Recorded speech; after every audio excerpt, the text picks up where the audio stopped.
નમસ્કાર, લલકાર ન્યૂઝ સાથે હું છું નરેન્દ્રસિંહ જાદવ અને મારી સાથે છે નવનીતભાઈ બાલદિયા. અને નવનીતભાઈ થી હવે લગભગ કોઈ અપરિચિત નથી. નવનીતભાઈ, જે રીતે સમગ્ર ઘટના બની ત્યારબાદ જે સમાજ તમારી સાથે રહ્યો અને જે રીતે આરોપીની ધરપકડ પણ થઈ ચૂકી છે, મારે એ જાણવું છે કે જે માહિતી મળી છે કે તમને કઈ સમાધાન માટે કઈ ફોન આવી રહ્યા છે, શું છે સાચી હકીકત? જી, મારે જયારે હું હોસ્પિટલ એડમિટ હતો ને ત્યારે મેં બીજા ત્રીજા દિવસે માયાભાઈને ફોન કર્યો. તમે કીધું તમે આવો, તમારા છોકરાએ મેં કીધું મારી જોડે આવું કર્યું છે, બરોબર? તો ત્યારે માયાભાઈ એવું કીધું, બહાર છું, આવશું ત્યારે આપણે બેઠક કરી લઈશું. ત્યારબાદ એનો કોઈ રિસ્પોન્સ આપણે આવ્યો નહોતો, બરોબર ને? ત્યારબાદ આ બધું જે આપણે સત્ય દિશામાં જે કાંઈ આપણે તપાસ ને ફરિયાદ ને બધું થયું ને બધું પ્રેશર એની ઉપર આવ્યું, એટલે મને 2-3 મિત્રો દ્વારા કહેવામાં આવ્યું કે ભાઈ એને કયો તમે સમાધાન કરી નાખે એમ. એટલે કે આ જે ધરપકડ કરવામાં આવી જયરાજ આહિરની, તે પહેલા કહેવામાં આવ્યું કે ત્યારબાદ તમને આ કહેવામાં આવ્યું? એ પહેલા. તમે શું હજુ ક્યાંય સમાધાન માટે એના પ્રયાસો ચાલુ જ છે, પણ આપણે ક્યારેય સમાધાન કરવાનું નથી. કારણ કે જે મારી જોડે બન્યું, કાલ સવારે બીજા જોડે ન બને અને એને કાયદાનું ભાન થાય. અહીંયા જે એની ગુંડાગર્દી છે, કારણ કે મેં એક છાછો હતો એટલે એને કાયદાનું ભાન કરાવવા માટે મારે ઠેઠ સુધી લડત લડવાની છે. બરાબર. તો તમને જે કહી રહ્યા છો કે સમાધાન માટે કહેવામાં આવ્યું, એટલે માયાભાઈ દ્વારા ડાયરેક્ટ કહેવામાં તમને આવ્યું, ત્યારબાદ હજી પણ જે પ્રયાસ ચાલુ છે તેમાં, કે હા, પછી વાયા કહેવામાં આવે છે? પેલી વખત તો ડાયરેક્ટ અને પછી વાયા મીડિયા. બરોબર. તમે શું જવાબ આપ્યો અને શું જવાબ આપી રહ્યા છો અત્યારે હવે? ખાસ તો કારણ કે ના તમે ભાઈ, કીધું કે મારે જે કાંઈ સત્ય મારી હારે જે ઘટના થઈ છે, જે કાંઈ મારી જોડે કરાવ્યું છે એને, તો એને સજા મળવી જોઈએ ભાઈ. મારે ક્યારેય સમાધાન કરવાનું થતું નથી. અચ્છા, તમારા સમાજ વતી પણ જે માગણી ઉઠી રહી છે હવે, જયરાજ આહિરની હા ધરપકડ પછી પણ, કે જે પીઆઈ છે કે ડીવાયએસપી છે તેમને પણ સસ્પેન્ડ કરવા જોઈએ, તમે એની સાથે સહમત છો? જી, એનું કારણ તમને કહું કે જે આવો બનાવ અન્ય કોઈ લોકો જોડે કોઈ અધિકારી નો બને ને આવી બેદરકારી નો દાખવે બીજી વખત, તો એનો પણ એક દાખલો બેસે કે ભાઈ કોઈ પણ નાનો માણસ હોય કે મોટો માણસ હોય, જે સત્ય અને સાચું હોય હંમેશા જે આપણે કોઈ પણ ફરિયાદી હોય તો એની સત્ય દિશામાં તપાસ કરે ને એને ન્યાય મળે. તો જો આવા અધિકારીઓ, ભ્રષ્ટ અધિકારીઓ જો આવું કરે તો કોની પાસે એ લોકો આશા રાખે કે ભાઈ મારી ફરિયાદ કોણ સાંભળશે? એક પોલીસની છબી ખરડાય છે. તો હું સરકારશ્રીને એટલી રિક્વેસ્ટ કરું છું કે જે આમાં કોઈ પણ અધિકારી ઇન્વોલ્વ હોય તો એની ઉપર પણ જે કાંઈ કાયદાકીય રીતે પગલા ભરવા પડે એ ભરે. અને જે 1 તારીખે જે ભાવનગરમાં સંમેલન યોજાવા જઈ રહ્યું છે, એનો ઉદ્દેશ શું હશે? તો હવે જે 1 તારીખે અમારે જે ત્યાં જયરાજની ધરપકડ થઈ, એ પહેલાનું અમારે નક્કી થયેલું છે અને એ કોઈ સરકાર વિરુદ્ધ નથી. એ ફક્ત ને ફક્ત અમારા સમાજના આગેવાનો જે કોઈ આવે એના આભાર વિધિ માટે છે. અને સરકારશ્રીનો આભાર માનશું અમે ત્યાંથી. અને કોઈ પણ જાતની અમારે ત્યાં કોઈ પક્ષની કે કોઈની કાંઈ ટીકા ટિપ્પણી અમારે કરવાની નથી.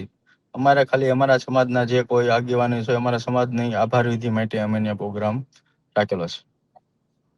ઘણા લોકો એવું પણ કહી રહ્યા છે કે આ જે સંમેલન છે તેમાં પણ કદાચ યોજવા બાબતે પણ ઘણા મતાંતર થઈ રહ્યા છે, નવનીતભાઈ. કારણ કે ઘણા લોકો એમ કે આ ન યોજવું જોઈએ, ઘણા લોકો કે યોજવું જોઈએ.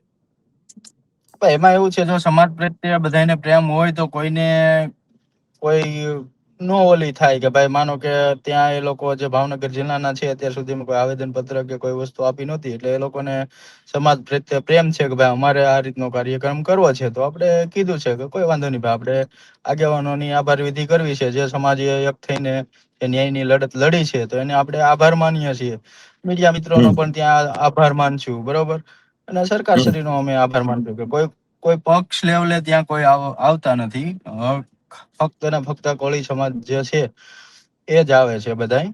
અને અન્ય સમાજના પણ લોકો આવે છે ત્યાં.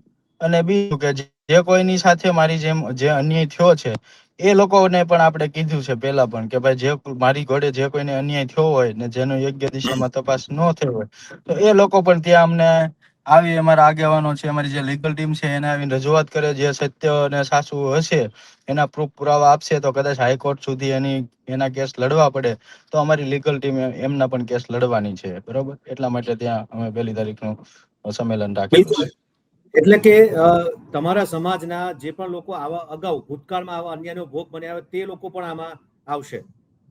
હા, જે આ જયરાજ વિરુદ્ધ જે કોઈ છે કે અન્ય કોઈ પણ હોય, એકતા થઈ છે અને કોઈ આ રીતે ન્યાય માટે પીડાતો હોય તો એ વ્યક્તિ આવે અને એને સમાજ થઈ અને અમે એને ટેકો જાહેર કરશું. ભાઈ જેમની જે પણ કાંઈ જરૂર પડે એ અમે સમાજ થઈ અને એને સત્ય દિશામાં જે કાયદાકીય રીતે લડત લડવી પડે એ અમે લડશું. ઓકે, તો સાથે સાથે આ જે તમે વાત કરી જે અધિકારીઓ સામે પગલા લેવાની, તો આ પીઆઈ ડાંગર અને ડીવાયએસપી ઝાલા સામે પણ પગલા અથવા તો સસ્પેન્શનની માગણી આ સંમેલનમાં થશે?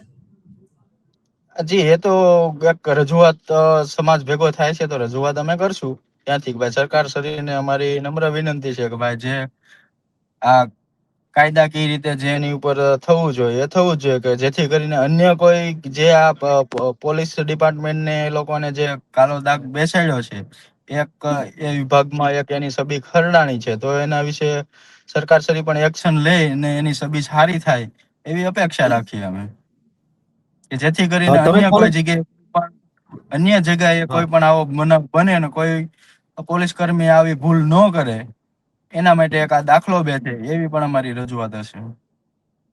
બિલકુલ. તમે કોને કોને આમંત્રણ આપ્યું છે? કારણ કે તમે ગાંધીનગર પણ આમંત્રણ બધાને આપી આવ્યા કોઈ છો. કોઈને અમે સ્પેશિયલ આમંત્રણ આપ્યું નથી. અમે ખાલી સમાજના જે આગેવાન જે સમાજ પ્રત્યે લાગણી, પ્રેમ અને જેની પાસે ટાઈમ હોય એ લોકો ત્યાં આવશે.